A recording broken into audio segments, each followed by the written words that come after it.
He did it all for the nookie, so you can take that cookie and shove it up your ass. Seasons, greetings and salutations, and welcome to Hacker Slash. If you're joining us again, welcome back. Get ready to have your biscuits burned. If this is your first time listening, welcome to the party. We are a horror movie review podcast dedicated to telling you whether a movie is a hack, a total joke, a waste of time, or a slash. Totally killer, pun intended. We believe horror is for everyone, and as such, we're rating these movies with the perspective we've gained from our varying walks of life and the flavors of fear we fancy most. My name is Chris. I'm your friendly neighborhood slasher enthusiast. This week I'm joined by the classic horror connoisseur, Sean. Ready to have your bagel toasted, baby? And the paranormal paramour, Binks. I hope you're hungry because I'm breaking out my big pink box. The people have spoken, and our patrons have decided we're covering something crispy and chaotic. And if you support the show, you'll also get to hear our B-side at the end of this episode where we get into all kinds of wild and zany things that serial killers can be possessing and movies that even take place on movie sets. It's just a wild time to be alive, folks. And this month's nominees were spectacularly seasonal. Now, listen, brace yourselves, folks, because Santa, the Claus himself, was featured in 2 of the 3 films nominated by our patrons. But our folks, our community, they knew better. They had different plans. They said, we have an agenda and we're here to take up space. Instead, our patrons chose a film that follows the return of a deranged cookie as he infiltrates a struggling film production and turns the studio lot into a hunting ground. And this week, after winning 46% of the overall patron vote, we're talking about Gingerdead Man 2, Passion of the Crust. Oh boy. This movie was nominated by Spooky Bitch, who said, I am nominating this movie mostly for the chaos of it all, but I am fascinated by the potential of this franchise and how crazy it can get. I would love an excuse to watch more of Gary Busey going crazy as a possessed cookie.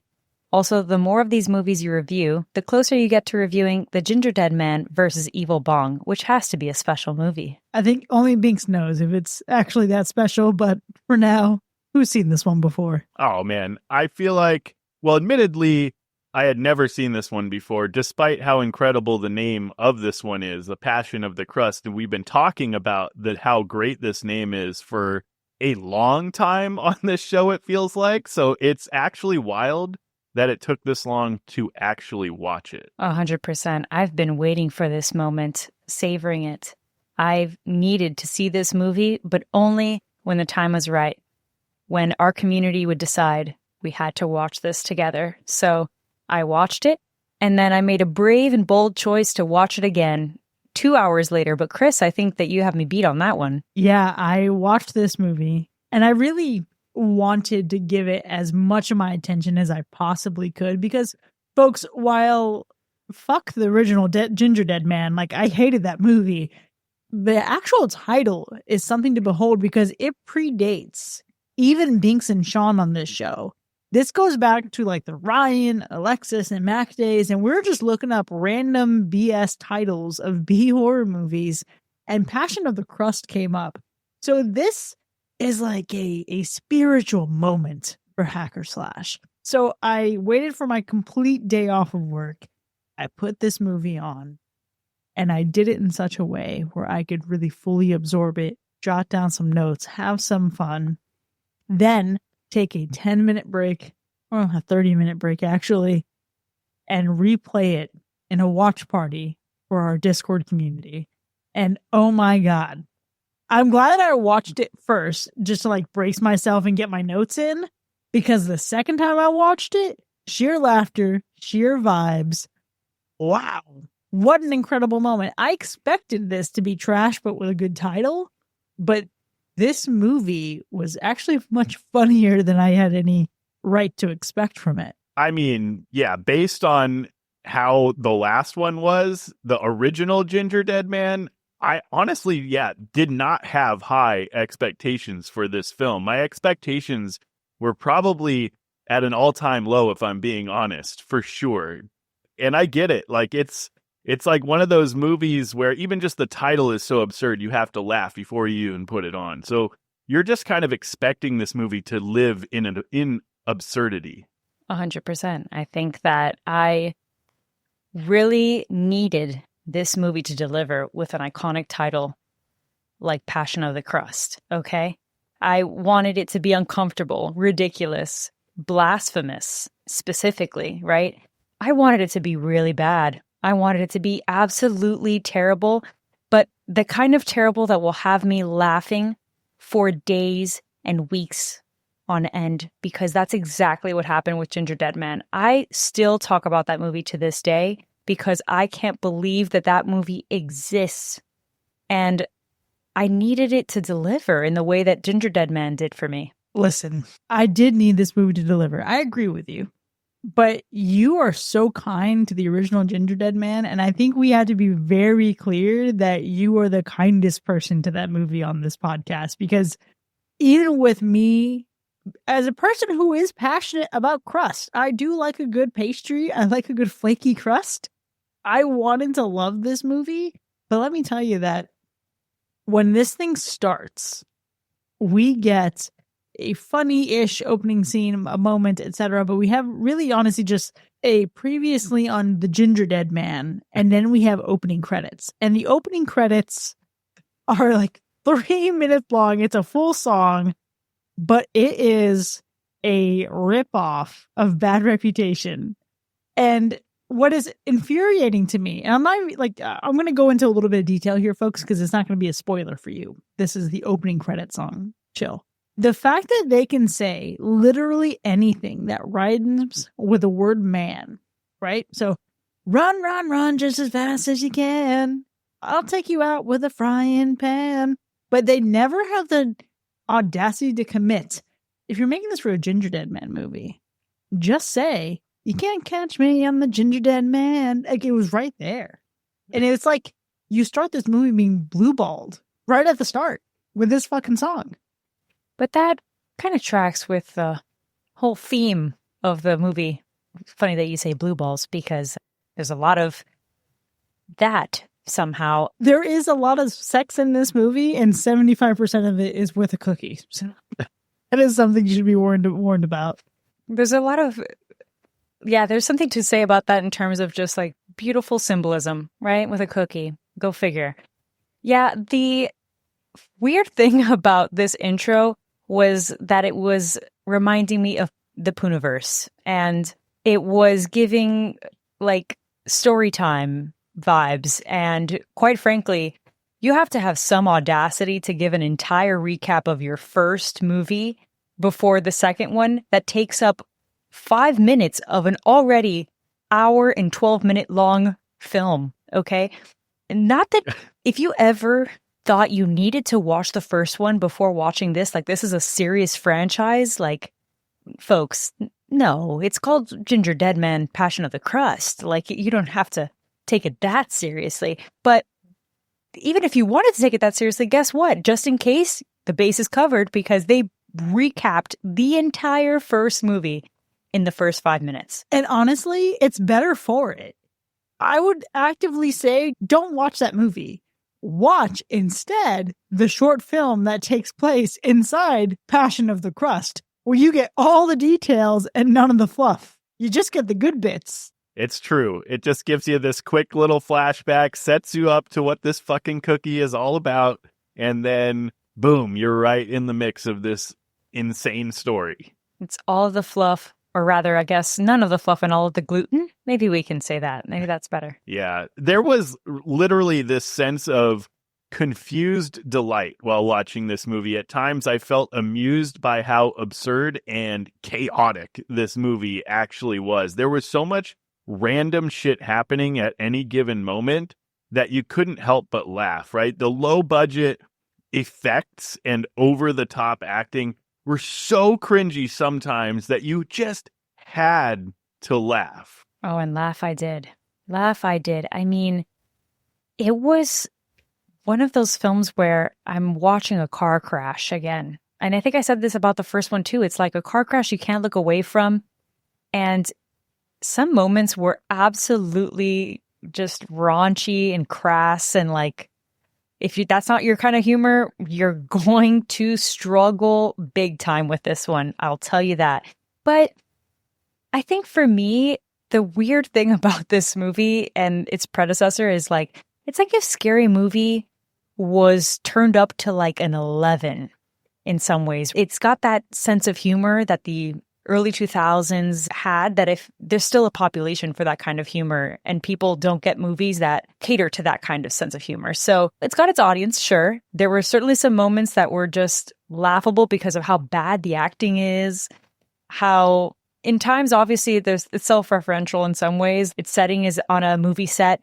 I didn't realize that at the time. I kind of went into this blind thought, okay, Passion of the Crust, thinking it would pick up right after the first movie, didn't really know where it was going to be set.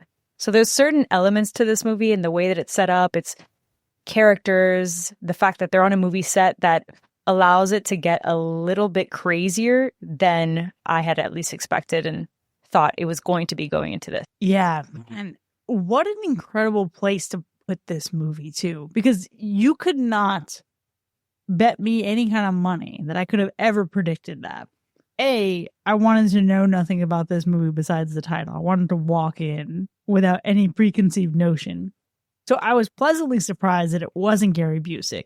Let me tell you that.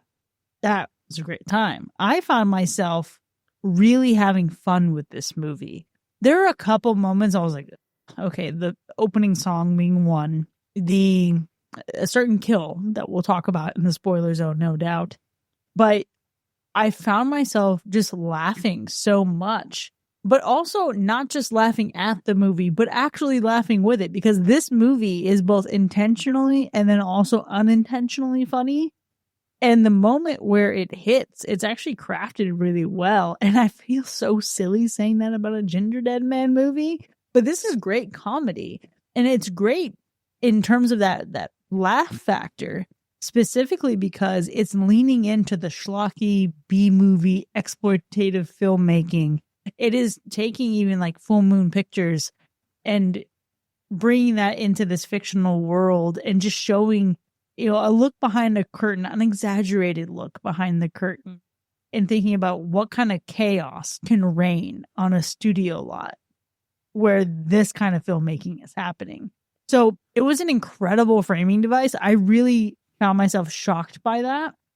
I cannot believe that they had the nerve to pull that off. I think it's also ridiculous. Just what caught me completely off guard was how we get this recap at the beginning, but they also at the same time don't even really attempt to explain how this little baked fucker was able to come back after being eaten at the end of the last one and like transferred and possessed by this other dude and all this shit that happened at the end of Gingerdead Man, like the first one. You know what I mean? And so they give you this kind of backstory to catch you up on like what this fucking cookie is doing and what this cookie is all about. But how this fucking cookie came to come back, we don't know. He just baked himself back into existence. Yeah, I mean, the last movie ends with a box of gingerbread men cookies being opened up, and you know that You're like, he has been scattered. He's been scattered in the dough. It was very much like in Child's Play when a little drop of blood was in a vat of that mix to make the actual good guy doll. So you just know it's going to run rampant in the future. It's kind of like a ground zero for contamination. But yeah, they really said, you don't have to worry about the logistics. Don't burden yourself. Don't be here for logic. Just have fun. Have joy. Choose peace. It's a cookie that has the strength to hold all kinds of weapons and all kinds of things. Again, I want to reiterate, with a title and a premise like this, if you really thought that there was going to be any sense of reason or logic, throw it out the window. Because ultimately, you're signing up to see a cookie slasher film. I don't care if this guy suddenly just reappears out of nowhere. I'm here for it. Just let me see this guy in a random setting and doing his thing. I will say, though, that slightly disappointing that it isn't Gary Busey, because, I mean, I guess the voice was similar-ish, but I could tell right away. I was like, oh no, I guess they didn't want to bother giving him the money after all, like to continue on. It's a shame. Yeah, definitely a shame. We love a good Gary Busey for sure. But I think when we think of this movie, you know what I mean? The fright factor of this movie, how could you even be afraid of something absurd as a fucking Gingerdead cookie man? Like, this thing is the tiniest little most ridiculous fucking cookie that's just also one of the horniest cookies I've ever seen. Not that I've seen many horny cookies in my day, but Jesus Christ, this thing is absolutely ridiculous. But the only thing that's actually scary about this movie is how oddly sexual this movie is and how oddly sexual some of the fucking kills in this one are as well. That's the scary part of this movie. The scary part of this movie is we had Fred Durst in Y2K and in I Saw the TV Glow, but it is this Gingerdead Man cookie B horror movie from 2008 where it is more appropriate to say he did it all for the nookie, so you can take that cookie and shove it up your ass. Those lyrics all apply to this movie, and that is truly frightening. Truly frightening. You could not write this any better. When did that song come out? Was it like 99, 2000, 2001? It was definitely like the late 90s. Okay, so maybe the movie was inspired by that song. I'm clutching my pearls. This is the spoiler-free zone. So take that and imagine what you will. And that is all we can provide, folks. That is all we can say. My only regret is that I didn't nominate this for worst Nookie sacrifice. Same. Regrets. Is it too late? It's okay. When we record, this will be an honorable mention one way or another. It will be referenced. Folks, it's all of these things make it scary, right? In addition to just the idea that once again, this movie was made. I think that also is pretty frightening. That this is a movie that is out there, that has several movies that, follow it. That you can watch it on free for Tubi. Like, if you want to make a movie, everyone, you can. I believe in you. You can do it. Take this as an example. Well, don't actually make this movie again. One is enough. One gingerbread killer cookie is enough, but you know what I mean. That said, I guess that's why it's pretty original. Can we deny? This is obviously one of one. I don't know many gingerbread cookie slashers out there, huh? Not only is it one of one, it's one of one in its own franchise. Like, this is the redemptive moment. This, you mentioned earlier the Puniverse effect. This is the first iteration of that, where the first movie is not good, and the second movie reframes the first movie and makes it way freaking better. Except the roles are reversed because I love the first Winnie the Pooh, Blood and Honey, and you think it's trash. So, one man's Gingerdead is another man's Pooh Bear. And I did love the second, to be clear. I did love the second. So, I'm with you on that one. Fair enough. Yeah, this is definitely one of one. The idea of a killer gingerbread man cookie is already absurd, but this one pushes almost into that meta territory. It keeps the setting almost primarily on the backlot of some shitty low budget studio. You know what I mean? And so that in and of itself, like, it's so ridiculous and self-aware, making fun of itself. You know what I mean? It's just something that you just haven't seen. Like, you've seen a lot of hints of this. Like, we've already said some of this you can tie to Chucky. We've seen a lot of this kind of stuff. The execution from a low budget B movie slasher, the cheap kills, the cringy jokes, all of that stuff. That formula feels something you've seen before, but it's just the concept and the vibe is just totally original. You know what might make it even more wholesome, though, is how absolutely unoriginal its ending is. And yet somehow it kind of works, because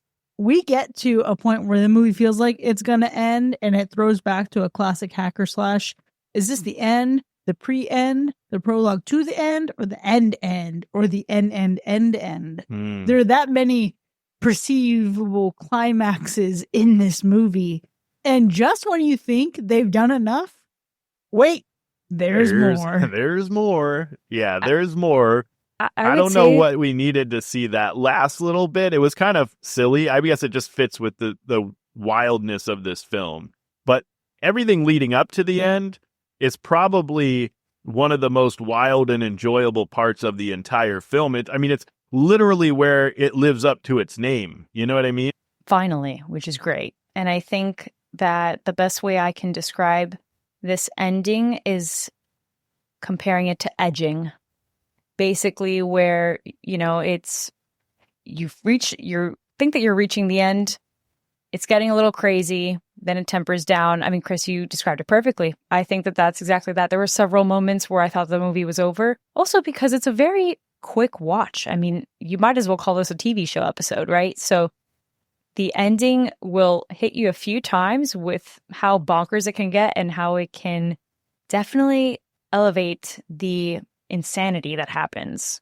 The last 20 minutes, which is already a third of the movie, will be quite the memorable time for you. Well, I cannot wait to see how all these things shake out into what we actually have to say about this film, because I think it might be a little bit better than I initially expected. But before we actually rate this movie, Sean, how would you describe the gore score? The gore in this movie, despite its second-hand title being, or first-hand title actually being Bakery of Blood, this one doesn't really feel like it's intense, like heavy gore. There's blood and dismemberment, but it's usually so over the top, so overbaked, and so exaggerated that it often ends up looking unrealistic, thus taking the severity out of the picture completely. So the violence and the gore, they're almost on this cartoon level. Like, think Looney Tunes meets slasher vibes with cookie-shaped chaos. So it ends up being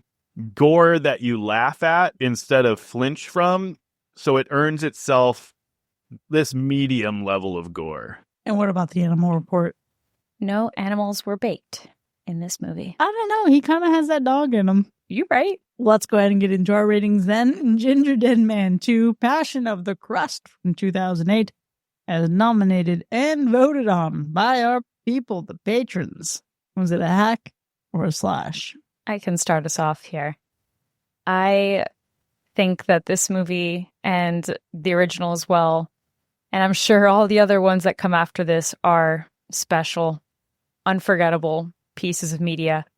I can't believe that this is even a franchise that I joke around with my friends about. I reference pretty often. I think it's like almost a alternate universe that I'm living in, because how is this a movie that I am laughing my ass off at? I have no clue. It's generally not even my cup of tea in terms of humor, but it's funny. When I watched this movie earlier today, I watched it by myself, and I didn't have as good of a time as when I watched it with everyone at the watch party and just reading people's comments. My opinion on this movie changed drastically from just those two experiences, okay? The reason that I liked Gingerdead Man, the first one, was because I watched it with my best friend. And like I said on that episode, the thing about movies like this and this kind of sense of humor is you're kind of, I don't want to say hate watching, but you're just making fun of the movie with the movie. You know, like the movie is not taking itself seriously either, right? Obviously, it's actually kind of meta in that way, and it's making fun of itself. It's a parody of itself. And I think that that's great, and obviously creates like a lighthearted time. Now, there are lots of raunchy moments here that were a little tough to watch as well, and giving soft porno vibes. It was weird. But, you know, I can move past that. I think that when I watched it with everybody else, instead of finding it like, ugh, like that kind of sentiment, it was making fun of it with everybody else, making the jokes, having a good time with the quotes and stuff. So all that to say, I actually hacked the first movie, and I'm going to hack this one as well. But here's why. To me, it's still not a great movie by any means necessary in terms of like just the overall acting and what's going on. However, this is an example that even though it is a hack, and I know we say waste of time, it's a waste of time for you to watch by yourself. It's a hack that is worth your time if you watch it with a big group of friends or with a best friend, with a partner, whomever it is, and just have a good laugh. If you want something that will just make you forget about anything else that's going on in the world and just take your mind off of some serious stuff and give you some levity and something to crack jokes at, this is the one. And this is the franchise in general to do it. Okay, I'm sorry. I just got to jump in here because Binks, you technically may have hacked the first Gingerdead Man, but you have been singing the praises out of that shit ever since we had it on the show. And so what is a slash if not something you continue to bring to the masses? The things that you co-sign, that you bring out to shed light on or to bring with joy. And let me tell you, if there was any fucking Gingerdead Man movie that would ever be slashed, it is Passion of the Crust. Because holy shit, this was fun. This was fun. There is a character in here called the Percolator and also Shit for Brains. And I'm not even going to spoil the best one. But this movie leans in to a setting and to a plot that makes just about no sense, but knows how to have enough fun with it to still get a few laughs in. And I'm sorry, yes, this is a cookie version of Charles Lee Ray and Chucky. That's what this is. But he's freaking funny doing it. This guy has charisma. And I never thought I'd say that about a serial killer cookie. Also, he's mad gross in this movie. Almost more along the lines, like on the spectrum of Chucky to the turkey from Thanksgiving. He's definitely more on the turkey side, but he's not so far on the turkey side that it's that gross. There's something really special here, and I cannot believe I'm even comparing these two movies. But there are two things about this movie. It's one, the incredible quotes that I have pulled, and the biggest sense that I got was actually from one of the quotes. And, it is, now we're cooking. Hell yeah, Passion of the Crust. Now we're cooking. I'm in. I'm on board. I'm here to have a fun time. And you know what? It really is just a little loving from the oven, baby. It's a slash. Just a little loving from the oven. That's amazing. And look, Binks, I respect the hack. I feel like this is the kind of movie that deep down we all know is a bad movie, but it's so fucking hilarious. The Gingerdead Man 2, Passion of the fucking Crust, is a half-baked concoction of absurdity. Yeah, the plot crumbles like a dry piece of gingerbread, but listen, it didn't turn me off. I feel like I get into the low-budget camp charm in these types of movies if it's done with taste. I think the plot, it makes no sense at all. It doesn't matter because this movie is this wild ride of ridiculousness. It's just plain fun to watch. And I get it. It's probably more fun to watch with a group of people because you can all just be having a great time while watching it. It's full of these oddly sexual undertones, or maybe overtones for that matter. I don't know, but just tones, just sexual tones. And it was actually one of the horniest movies that I have seen in a long time. No pun intended. The movie lures you in like a fresh baked treat, only to quickly descend into a doughy mess of chaos that's somehow so much more entertaining than the first one. I gotta tell you, I rewatched the first one right before watching this one just to refresh, and I hated every moment of the first Gingerdead Man.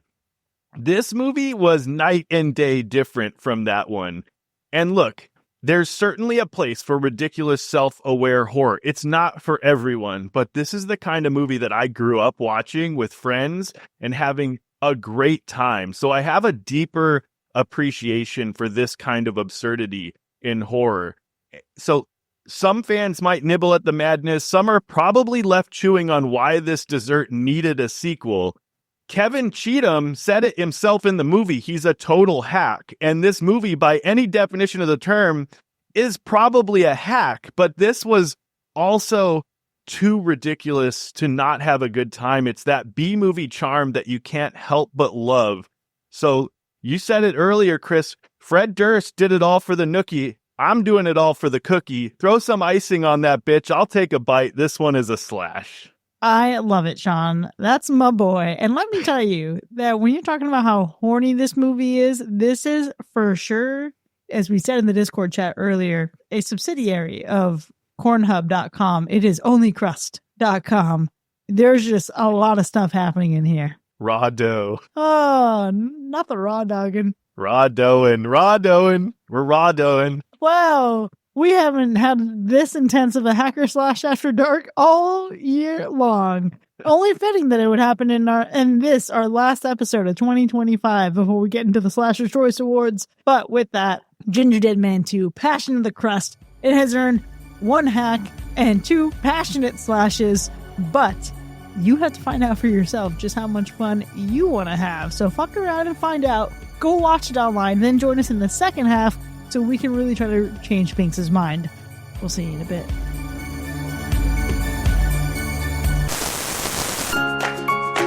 This episode of Hack or Slash is proudly brought to you by the Killer Batter Company, the only cookie company murdering your taste buds. These aren't your grandma's comfort treats, no, unless your grandma was a chainsaw-wielding demon trapped inside a cute little pastry. Killer Batter cookies are whipped up using possessed dough, pin needle-sharp sprinkles, and frosting so thick it could survive a final girl chase scene. Every bite of our killer cookies are loaded with flavors so sinful, they should come with their own exorcism. Try our Possession Puff, the Sacrificial Stuffed, the Dough or Die, or our signature fan favorite, the Passion of the Crust. A cookie so sinful, it literally screams when you break it in half. At Killer Batter Company, there are no dry edges and no safe bites, just violent chewability. Trust, these cookies don't crumble. Use code HACKERSLASH for 13% off your first box, and remember, at Killer Batter Company, we bake loud and die deliciously.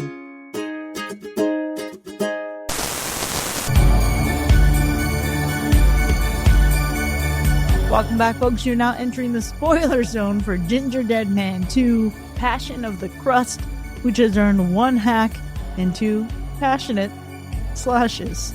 And we have a lot to unpack here, but before we get into the specifics of our ratings, let's go through those kills. The deaths or kills in this movie were just as ridiculous as the rest of this fucking movie. Hell, even some of the kills were fucking sexual, like borderline cringy sexual. Like, some of these kills were so over the top. And with kills ranging from humans to puppets and even robots, there's bound to be something in the cookie jar for everyone. And we've got 12 cookies in the cookie jar to really fucking pull. So let's bite into them. Which one of these kills put the icing on your gingerbread? Okay, here we go. R.I.P. to the crucifixion of the Gingerdead Man who died for our cinnamons. Who died for our cinnamons. I love it. At one point when they call out that it smells like, what was it, cinnamon sugar? Yeah. They're like... cinnamon extract or something. Cinnamon extract, you're right. Absurd. But can I say that with a name like Passion of the Crust, I thought that this movie was going to be real motherfucking blasphemous, like really get these people upset. I thought it was going to be lots of crucifixions and stuff like that. We only got it at the end. Actually, I'm okay with it because I felt like it was just that fucking hilarious, and being just strewn up there and just being set ablaze. Absolutely absurd imagery. Their intention was absolutely to piss off Christians, like very openly. They wanted this movie to be controversial and hate-worthy because obviously, well, they say that no press is bad press, but I just thought that was absolutely hilarious. Now, what was a little bit of a turn for me was we all saw how crispy crunchy he got, yeah? Oh, yeah. Sure did. Yeah. So this guy at the end just walks up picks a piece of him off, but it's nice and fluffy. Yeah, it was almost like a marshmallow inside is what the texture felt like as he was eating it, which threw me off. I was like, so he's just crispy on the outside and gooey on the inside. Well, remember in the first movie, he was fleshy and bloody on the inside. Yeah. And all the times that he got shot, he was still bloody. It doesn't have to make sense. We know this about this movie. The common sense of it all, it doesn't have to be there. There's too much don't throw too much logic at it. Listen to yourself. We're talking about shooting a cookie. We're literally shooting a cookie. For sure. I'm just saying, should the material not be consistent? Yeah, whatever. They forgot. At this point, the only thing that they were consistent about was just maybe how ugly its face looks. But they can't decide how half-baked, barely baked, fully baked, crunchy. They don't even know at this point. But I will say that his arms were looking a little stronger. He was putting on some upper arm strength in that time while he was in the little donut box, getting that workout in. He was. Good for him. Pumping those dough bells, you know? Very important. Very important. It almost felt like, and we'll get back to the kills in a second, but because you started with the crucifixion of the Gingerdead Man, which, obviously is one of the most iconic kills in this movie, even just thinking of the title and starting at Bakery of Blood and then it almost felt like we're starting there because that title makes sense. It's a pretty good title still. And then we get to the movie and it almost felt like they got to the end and they're like, they made this crucifixion scene and they're like, holy shit, we hit gold. And then somebody was like, it's the Passion of the Crust. And then that's where that title was born, Yeah, that feels right. It feels earned. It feels like I respect them more for it, quite frankly. Yeah, man. But there are some absolutely ridiculous kills in this movie. Just crazy. I mean, you've got like the double kill scenario where Polly and Cornelius are getting it on, and it's so ridiculous that he's stabbing through Polly and then somehow gets through into Cornelius, and man. Yeah, listen, that is a classic slasher kill. Slashers love to kill a BOGO and just get two people who are fucking. And that's very commonplace. Yeah. However, what was ridiculous to me, and this is around the point where I put the note, wow, there's a lot of sex in this movie, and 75% of it is legitimately from the Gingerdead Man. Whether it's him masturbating while watching them, or him humping a puppet, or any number of other things that he's actually doing in this movie. But it was this point where this guy is hooking up with her. She's getting stabbed. He keeps going. He's uninterrupted. He will not be bothered or deterred. All the blood on... Exactly. She's spewing up blood on his shoulder. Sir, it's not supposed to be wet up there. In the heat of the moment. He was determined and he was not going to quit until he was forced to, basically. Now, what's so uncomfortable about that scene is that we have to hear that moaning for as long as we did. Long time. And it was. Oh yeah, Polly likes it. She repeated that. Polly wants to crack her. A lot. She repeated it a lot. I'm going to need her to change it up a little bit at the very least. Now, what's funnier is not only is he watching, that's not the funny part. It's just kind of weird and creepy. Definitely a horny guy. It's the cigarette afterwards. Yeah. It's the cigarette afterwards. Yeah. I can't. It was that. Wow.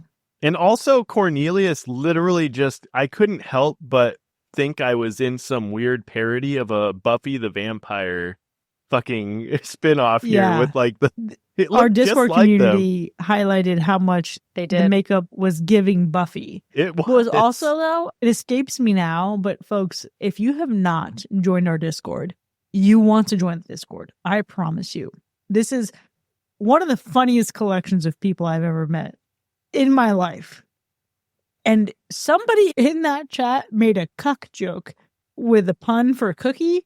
And I can't remember what it was, but I do remember dying laughing. Again, wheezing, losing my breath, about to have an asthma attack because these people are just that fucking funny. So you want to have fun with dumb shit like this. They were incredible. I was laughing like crazy. And I'm telling you, it makes the world of difference when you're watching this movie, in my opinion, for sure. Now, one kill that I do want to highlight because what? It had no right to be in this movie. It's so absurd, so controversial. I think in my opinion. Let's talk about it. Let's talk about it. Is it this one? I don't know. Probably. Is it just me? Ricky? I know exactly what you're talking about. Ooh, Stabbed in the ass with that hair iron?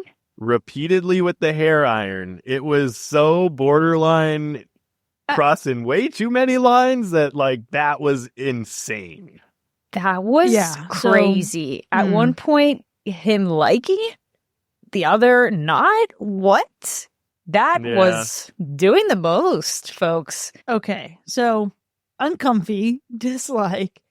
The whole thing about his character in particular, it's like, okay, I'm going to say this and I don't want to hear, oh, you're just so woke. What are you doing? What are you getting mad about? It's just a fucking movie. I get it. Yeah, I get it. I'm also laughing at this fucking movie, to be clear. It's played for laughs. The actor is leaning into it. He's also playing it up for laughs. Whatever. For me, though, it is like the internalized homophobia of the early 2000s. But it is what it is. What I did appreciate, though, is it being like this nod to Sleepaway Camp. Ooh. Wait, Binks, have you not seen Sleepaway Camp? I have. Okay. I thought I just ruined something for you. No, no, I did. Yeah. I sure did. Don't worry, listener. If you haven't watch Sleepaway Camp, I ruined nothing for you. But that's what I want to chalk this up to. I want to reframe this in my mind, recognize this as a product of its time, and leave it in a box over there where I never want to see or touch that moment again. Fair enough. It was definitely a wild and absurd kill for sure. And it's one of those that almost brings you out of the absurdity and into that cringy territory where you're like, what the fuck am I watching? Luckily, we get back on track after that kill, and it just becomes hilarious through and through. Even down to we get, for some reason, as I was watching this movie, and in the very beginning, we're getting into the opening scene, and they're introducing these fucking ridiculous fucking puppets, the most ridiculous puppets. You know what I mean? But at the end, it hit me again at the end when they're shooting Dickie, the fucking dick puppet. It was the most ridiculous and absurd thing I have ever seen. Put some respect on that dick's name. Haunted Dildo. Haunted Dildo. Dickie the Haunted Dildo. It was just so ridiculous, man. But when I saw that, all the puppets at the end and everything, and just all of them getting shot and whatnot by Sir Ian, and the Haunted Dildo getting shot and just the shaft breaking off, man. Wild. I'm sorry. We also have to acknowledge here for a second. What is the scale of these puppets? How big do we think these puppets are? No, they're like hand puppets. They're not that big. They're I mean, they look a little bit bigger than hand puppets to me. Well, I mean, I would imagine they're maybe a foot or so tall. They're not that big. I think a little bit more than that, because here's what I'm thinking. We started this year with 28 inches later, and we're ending it with 28 inches too. You're not wrong. You're not wrong. Is there going to be a competition? This is a dick sizing contest at this point. Oh my God, we need another fucking category in the Slasher's Choice Awards. Damn it, is there still time? Ding dong dish. Ding dong dish. Whoa, that was so good. That was good. That was fucking fantastic.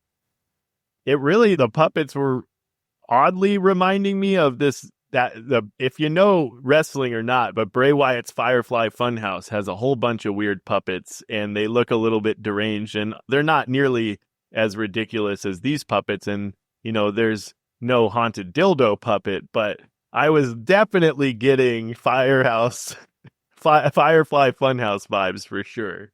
You were, and man, I wish I knew more about the Bray Wyatt stuff, and I have deeply appreciated what you have shared with me, especially as I'm going into Halloween Horror Nights. But one thing that does make me think of is just the theatricality that A, went into everything there, but also B, then also in this movie on its set. I cannot say enough, from the Haunted Dildo puppet all the way up to the entire soundstage. I enjoyed the way this movie looked. And I feel so silly saying that. It is a Gingerdead Man movie.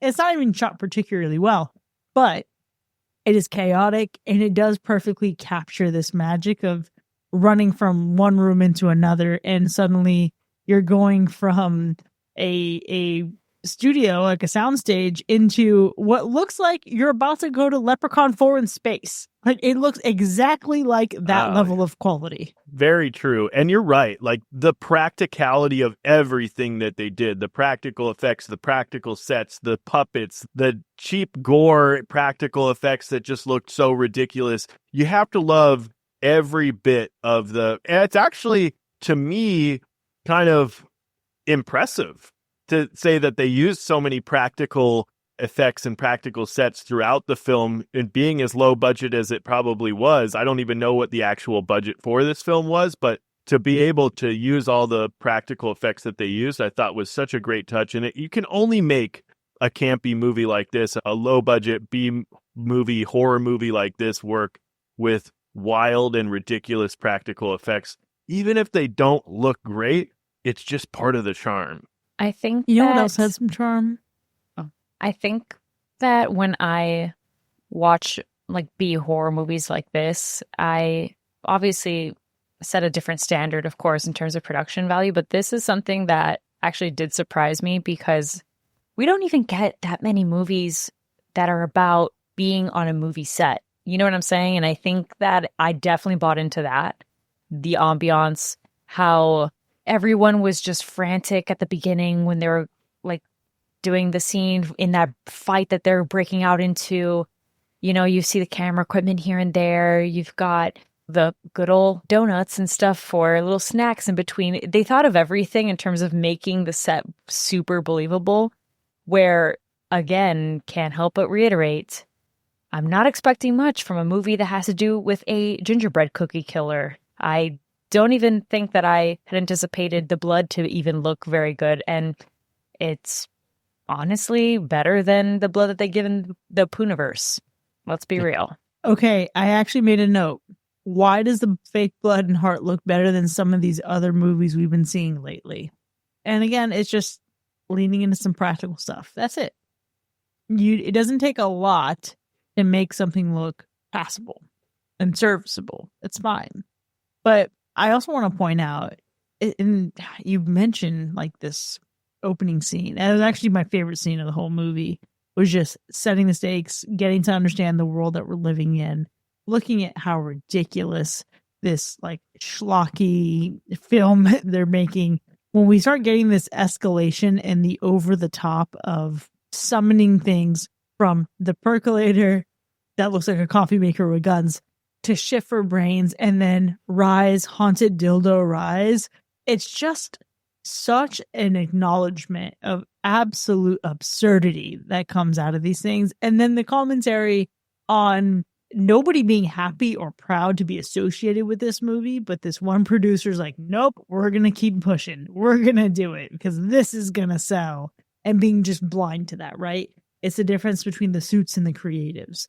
And so I really, really loved and appreciated that. Can I tell you, there's so many ridiculous moments in this movie. And I said it at the beginning of this episode.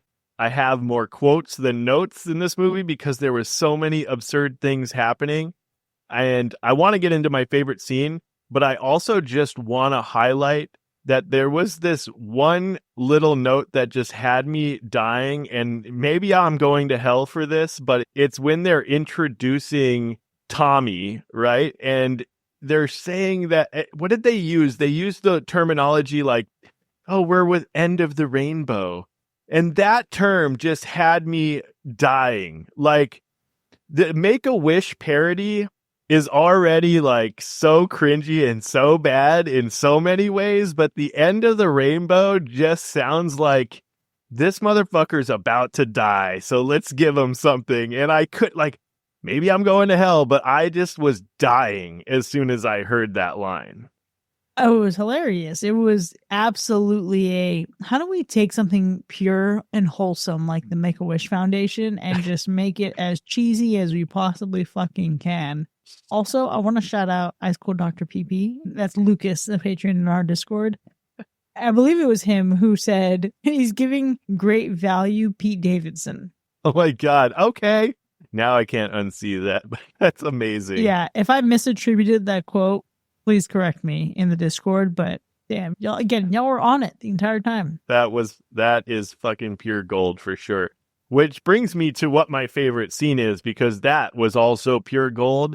And it's when, and we mentioned it for a brief moment, it's when the Gingerdead Man is literally humping the fucking puppet, and the dude's hand is in the puppet under the table. He's sitting there like trying to figure out what the fuck is happening while this Gingerdead Man is literally molesting his fucking hand to the fucking puppet. Yeah. It was so ridiculous, so over the top. But then at the end of it, to like stab the hand on top of that is one thing. I expected the hand to be stabbed or cut in some way. But please, someone tell me, where the fuck did this guy pull a little miniature-sized fucking chainsaw? Where did that come from?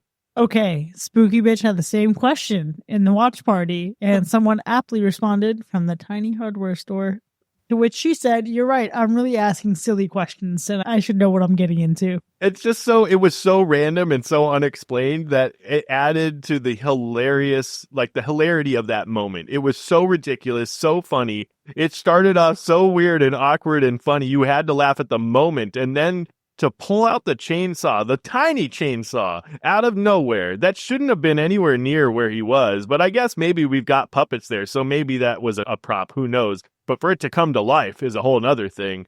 Well, just like the fucking laser prop that came to life and actually killed a man. Yeah, the robot laser. It's happening. Does the Gingerdead Man just have powers to bring inanimate objects to life? Is that what's happening? No, it's the power of negligence on Hollywood sets, actually. Like, we're thinking about how many accidental, negligent discharges there are with actual firearms on sets. Less so now than in the past, but still prominent now. We've seen, obviously, the case with Alec Baldwin. It happens too much, and this movie felt like a hilarious and exaggerated way of saying, oh, this feels like it. I thought it was fake. Look at Passion of the Crust getting political and providing real commentary on the film sets. We love to see so much deeper. So much deeper. It's profound. It's profound cinema, folks. Of course it is. Of course it is.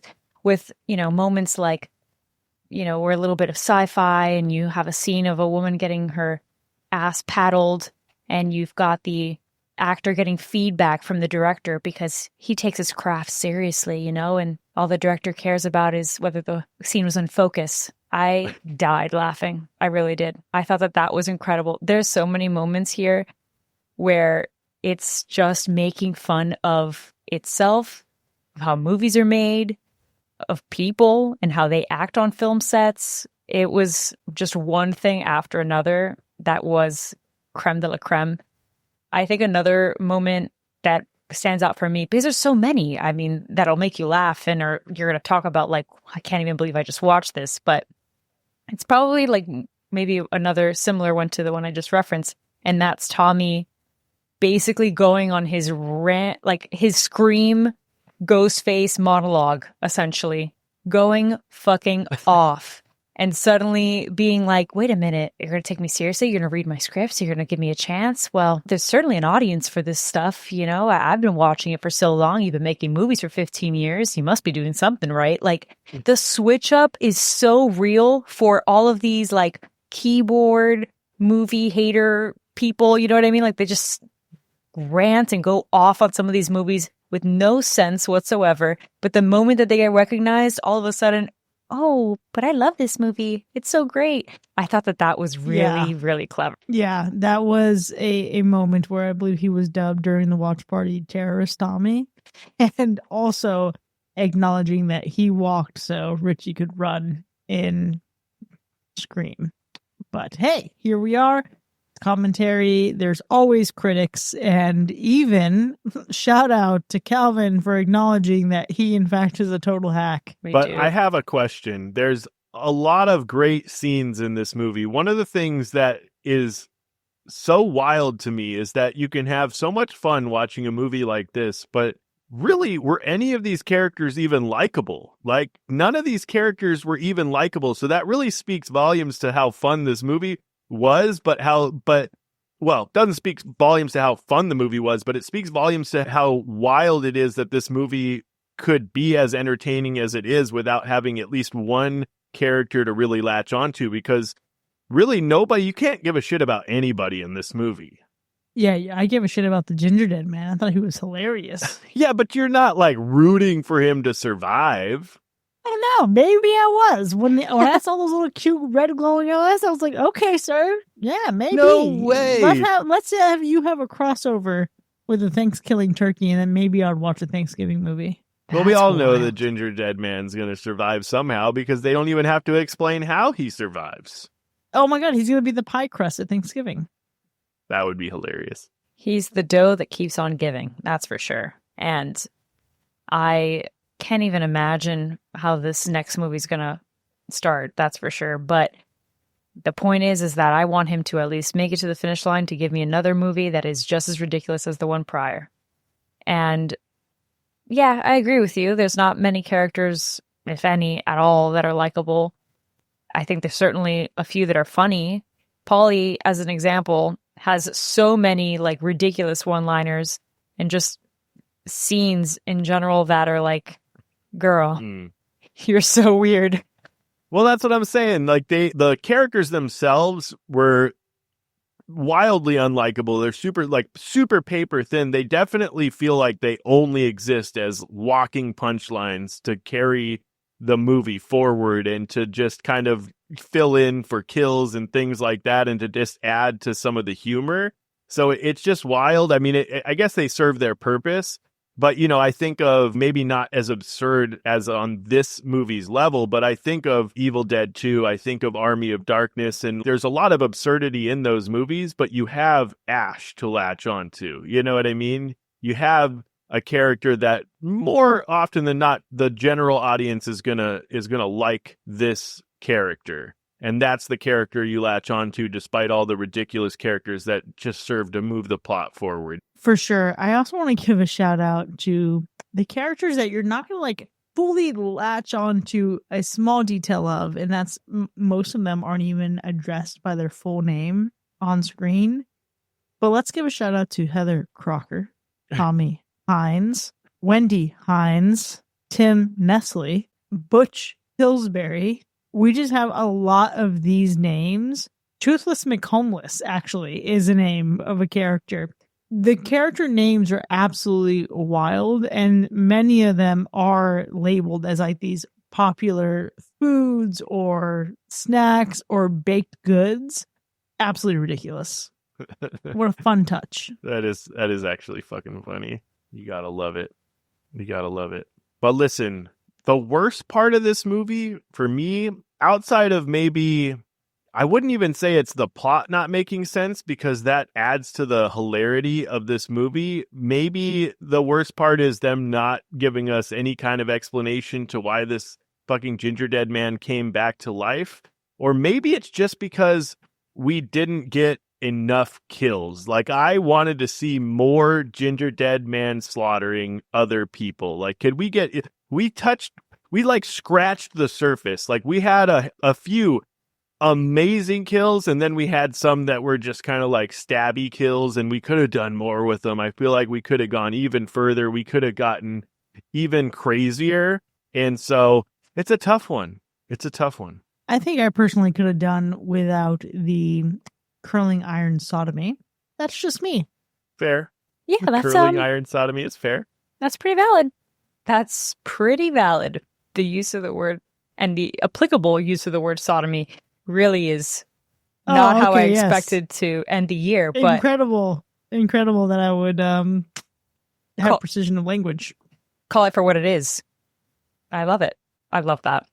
Now, that might be the best part of this movie, just in terms of how we can discuss this film. You know, like, just this experience alone is probably the best part, because I never in my wildest dreams thought that I would be sitting here discussing a gingerbread cookie slasher film and that I would be laughing and having a good time with other people watching it, despite it being a terrible film. I think that what this movie can do is bring people together, and that's beautiful. Now, that being said, I've watched this movie twice today. I gotta tell you, I will not be rewatching this again anytime soon. That's for sure. But I am most certainly ready for Gingerdead Man 3, Saturday Night Cleaver, folks. Oh my gosh.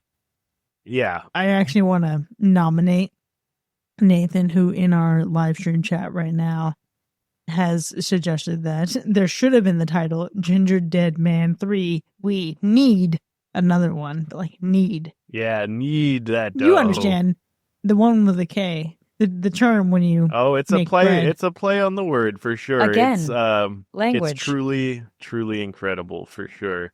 And look, this one is definitely one that I will revisit. I will definitely be double dipping in the cookie jar. I'm really hoping that the third one is anywhere near as good as this one, but I don't know. I don't know if it will be. The first one, complete trash. This one, pure gold. We'll see what happens. Yeah, I'm super open to watching this one again. Maybe not this year. Well, it's only a couple weeks left.